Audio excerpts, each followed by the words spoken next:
our speakers of this session. Today we have with us Dr.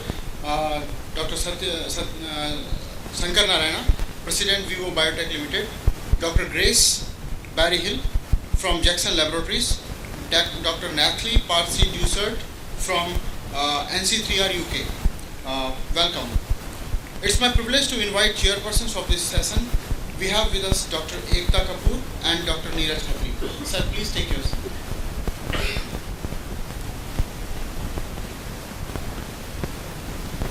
Topic for the session, that is reduction, wherein we talked about the reduction of animal uses in experiments as well as the having alternate models for testing. So we have today Shankaranarayanan. Dr. Shankaranarayanan has a PhD degree in pharmacology. He passed out from PGI MER in 1975. He is presently the CEO of Vivo Biotech Limited in Hyderabad. He has earlier been an advisor in drug discovery Torrent Research Center, Hyderabad. He has also been additional professor of pharmacology at Postgraduate Medical Institute, Chandigarh. He has around 75 publications and 40 patents filed, including 7 US patents. So I request Dr. Shankaranarayanan to please take up his presentation on development and use of humanized mouse models in drug development. Is that something to do with the reduction of the participants? Well, I would like to make the point, since morning we had been talking about 3 R's, replacement, reduction, refinement. I'd like to say a few words about the humanized animal model in which we have been interested for the past few years now. And I would like to emphasize the point of reduction on this basis.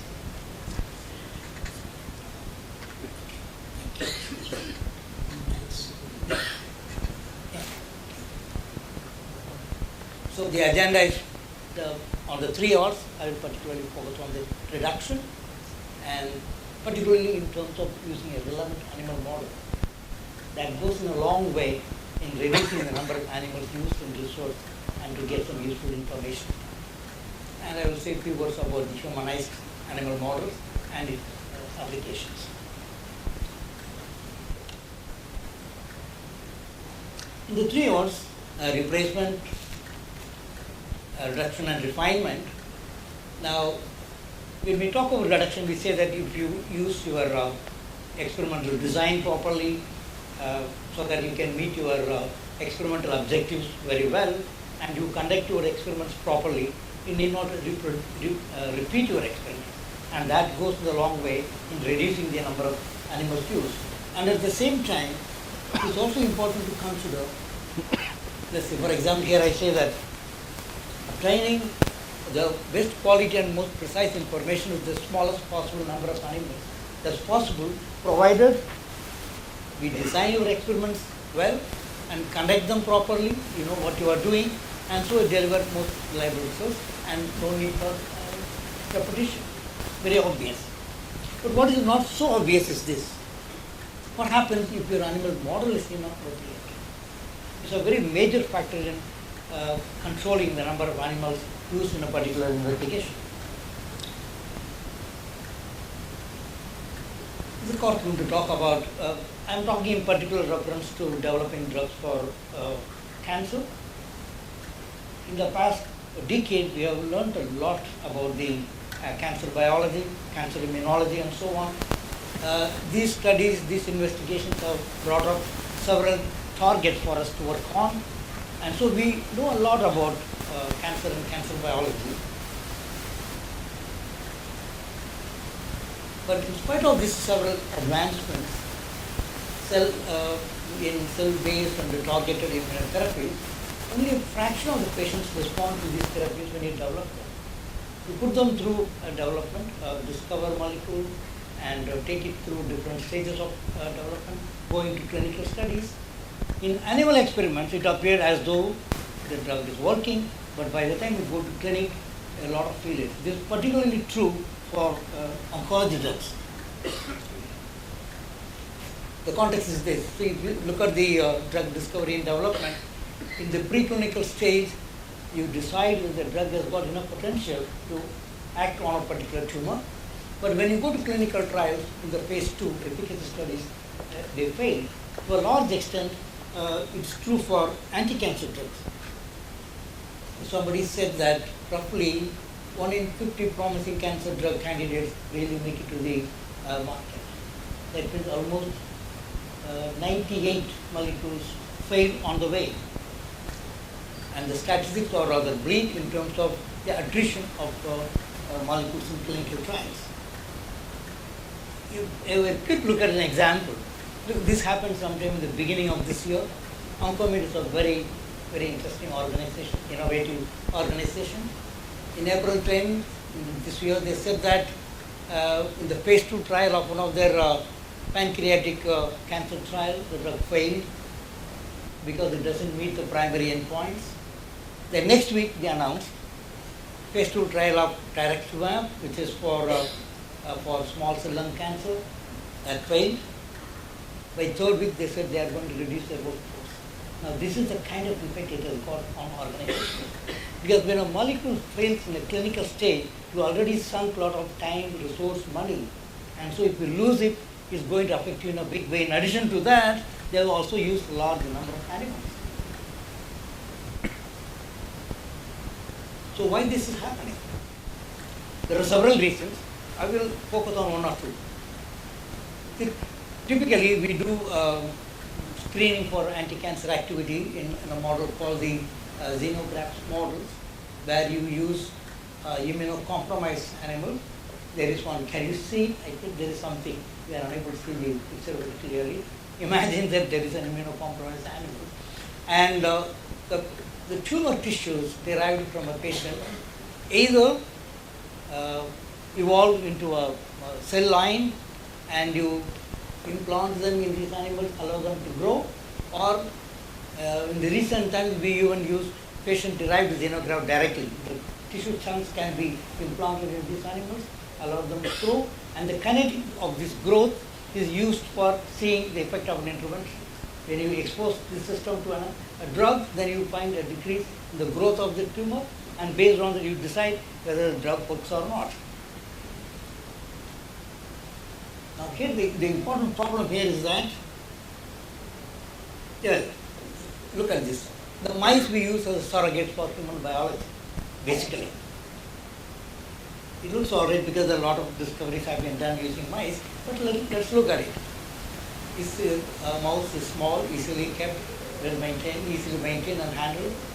There are physiological similarities. We got a liver, mouse got a liver. You got a heart, mouse got a heart. So there seems to be a lot of relationships. Short reproductive cycle makes it easy to develop them. Your ability to readily manipulate them genetically and so on. And they are genetically close enough. All said and done. The broad outlines of mouse and human genomes, if you see nearly out of the 21,000 genes in humans, nearly all of them have a murine counterpart. They look to be very similar. Many mouse models are showing the key features of human disease like heart disease, obesity, diabetes, leukemia, and so on. But unfortunately, the mice are not humans. There are differences. I just took one or two important differences in the context of cancer. The mice lack functional toll-like receptor 10, which is present in humans. The reverse is also true. TLR11, 12, and 13, not present in humans, it's expressed in mouse. And it's an important setup for complementary cell progression. Many drugs and pathogens, they are very sufficient. Now, that's the context. So, coming to the relevant animal model, the genetic, molecular, and physiological differences between animal models and the human disease are supposed to represent is of concern in the predictive value of the animal model. Unless they are alike, unless there are some alignment between the two, you will not get truly reproducible disease. Now that's a problem. Let's look at this. This is according to show you that the tumor, a large number of cells, they are not really tumor cells. there are a lot of them, what we call the stromal cells, the immune cells. Sorry, I couldn't read them very clearly. T lymphocytes, maybe these B lymphocytes, then NK cells, a whole lot of them. Macrophages, leukocytes, a whole lot of them. Now they are all found there within the tumor, and they interact with the tumor cells in a very complex way, and the tumor microenvironment, the stroma are very relevant to the therapeutic interventions. Now this is so, when you develop a tumor model in mouse, the immune cells of the mouse are placed here, and so they completely change the picture of the tumor. So the response to interventions are completely different in the human tumor. Now that's the basic problem. At least in terms of cancer, the immunology or immune mechanisms play a very great role in deciding whether an intervention will work or will not work. Now that brings the importance of humanized model. Now currently there are several successes in immune-based therapy, particularly in cancer. And the animal models should share the intricacies of human immune system. Unless this happens, your results are not reproducible, or they are not of predictive value. It appears the humanized mice probably fill this gap, and they are becoming more important as a preclinical tool in biomedical research broadly. What are humanized mice? The humanized mice, or the immunodeficient mice, engrafted with human tissues, HSCs, PBMCs, the immune cells, when you engraft in these animals, since they are immunodeficient, they are able to accept them, and hence they are able to simulate what would happen in human tumors. And so that's why they are appropriate models. Now, very quickly, let's look at how the development of immunodeficient mice itself took place, because they are the basis. On the top of them, you are going to introduce immune cells, human immune cells. Endemic fluid mice, one of the earliest models to use. It is called a spontaneous mutation for FOXN1 new mutation, and because of this mutational change, it lacks the transcriptional factors necessary for the development of thymus, and also the normal hair development, and hence the nude appearance. And it lacks normal T cell development, and there is a functional CD4 helper cells, and a lack of functional CD8 T cells. And because of this, they are able to accept transplanted tissue, and the cancers can grow on them. They are one of the earliest models, but they are not sufficiently immunodeficient. We went on to get further immunodeficient animals. Then the skid mouse came in next. This has got an autosomal recessive mutation, what we call the PRKDC skid mutation, and this shows severe combined immunodeficiency affecting both T cells and B cells, but still it has got normal NK cells, macrophages, and granular cells. Though it's better than the earlier model, this is slightly much more immunodeficient. And the same skid change, if we can bring it up in the what we call the non-obese diabetic animals, and it's furthermore immunodeficient. In this case, the natural killer cells, macrophages, and granulocytes, they are all having functions as very different. So this is one of the highly immunodeficient models. As the development has been going like this, an important discovery was made sometime in 2000 that IL-2 receptor, common gamma chain, which is a component of the interleukin receptor. There are a variety of interleukins, IL-2, IL-4, IL-7, all of them in their receptor, this is the common component, and if it is lacking or if it is defective, the high affinity binding of this signaling of this cytokine does not take place. And so this has been combined. So all your immunodeficient animals, if you can produce this state as well, you are able to have an animal which can accept tumor in a much bigger way. Now in this case there will be lack of adaptive immunity and severe deficiencies like innate immunity and absence of murine NKCs.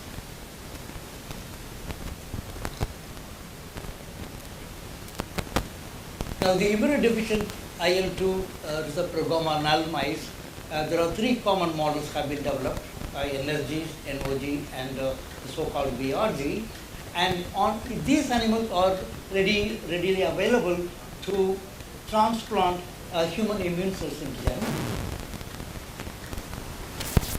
Now that brings you the humanized animal. So you take immunodeficient animal, sufficiently immunodeficient, and you can introduce into them a variety of human immune system like human peripheral blood leukocytes or hematopoietic stem cells, or in the BLT model you introduce the fetal liver, thymus and HSC from autologous fetal liver.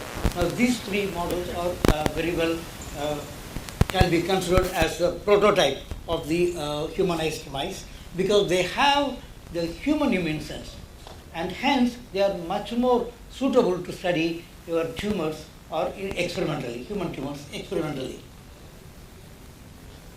Now to cut the time short, I would skip the details of each one of this model. Each one has got slightly different in terms of the type of cells which are introduced into these animals. Now this is schematic, this is how this model is being developed.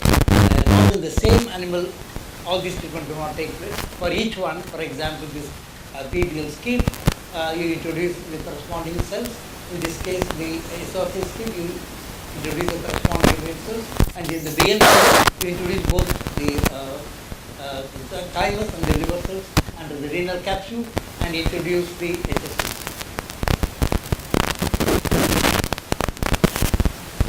So the point is, when you generate PDX models normally, I think the picture is not really very clear. I hope you are able to visualize what I am saying.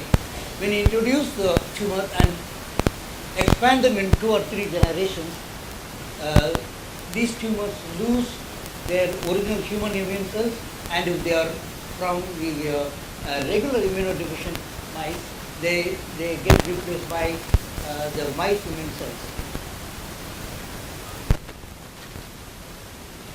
On the other hand, if in your humanized mice, they form a better model for oncological studies.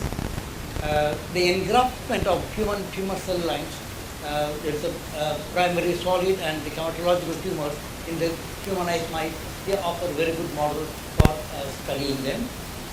And in this case, the human immune cells traffic and infiltrate the tumor microenvironment. In this aspect, it very much resembles the human tumor. And they also have shown the tumor interactions with human clinical tumors. And the mechanisms of tumor immune escape, the so-called phenomenon, that also has been demonstrated here, showing that this is a model very similar to human tumors. And the mechanisms and therapeutic potential of various immune modulators can be studied in this setup. We request you to please conclude. Okay, I'll make two or three important points. One is the checkpoint inhibitors became very prominent in the last few years, and the ipilimumab, which blocks the CTLA-4 mediated inhibitory pathway, when you treat patients, only some of them only respond, not all the patients do not respond. And I think using humanized mice engrafted with tumors, you could study this phenomenon much more in detail so that we will be able to find proper answers for them. Similarly, in another case, in this model, MIS-TRD, in this model, what has been done is the genes for 4 different cytokines have been introduced, and by this introduction, now this model works much more similar to human tumors. Let me skip this. Come to the applications of the humanized mice.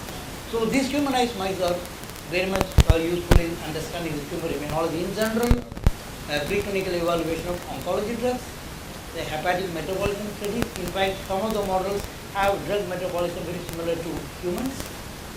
And even human-specific infectious diseases like HIV infections. These models are very suitable because HIV normally do not infect regular animals. And they also work as models for regenerative medicine, transplantation biology, immunity, and so on. And they also are involved in developing new models for human diseases. And the improvements in this humanization process also taking place.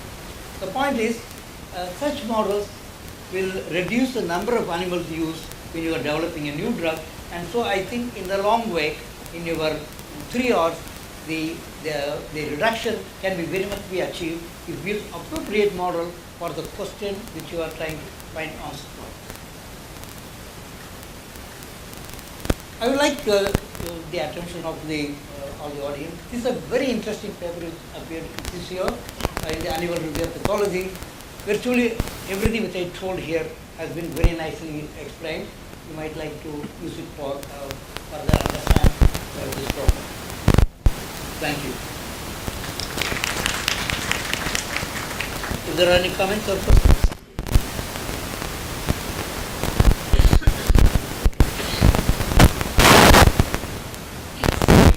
Please. Yes.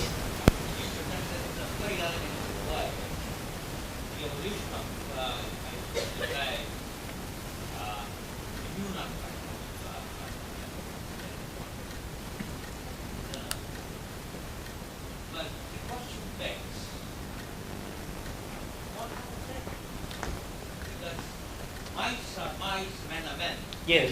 And as you all know, every cancer patient will have degradation of the immune system. And no matter what we do, when we try to strengthen the innate immunity, no positive results will come in the next 3 years.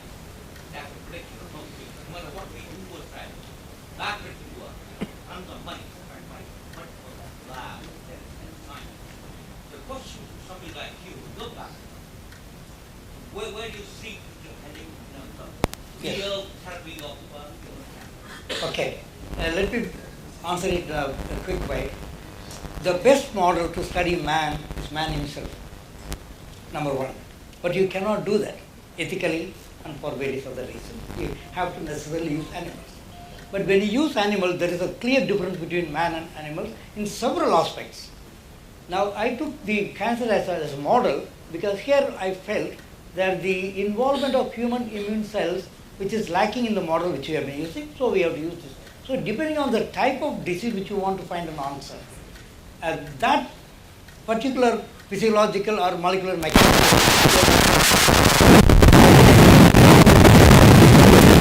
cannot really create every aspect of man into an animal, then it becomes man himself. Okay, so you have to focus on those which are critical for a particular disease for which you are finding an answer, and try to see molecularly this model is humanized to resemble the human disease. Then it will give you